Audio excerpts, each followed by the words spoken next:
అంటే ఆయన చేసినటువంటి పాపాలు ఏ వర్గాన్ని వదిలిపెట్టకుండా క్రిస్టియానిటీని, ఎస్సీలను మరి రకరకాలుగా వర్గాలను హింసించి ఎంతో బాధకు గురి చేసినటువంటి మరి డాక్టర్ సుధాకర్ ఆయన యొక్క మరణమే ఈ వైసీపీకి శాపంగా మారింది.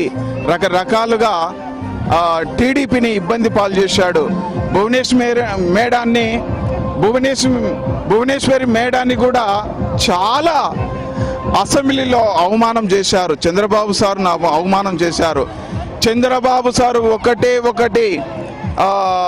వాగ్దానం చేశారు, నేను తిరిగి ముఖ్యమంత్రి అయిన తర్వాతనే అసెంబ్లీలో అడుగు పెడతానని చెప్పిన రీతిగా ఈరోజు మరి ఆయన చేసిన శబ్దం నెరవేరబోతుంది. జై బాబు, జై జై బాబు. మరికొంతమంది ఉన్నారు మాట్లాడే ప్రయత్నం కదా సార్, చెప్పండి. అంటే టీడీపీ గెలుపు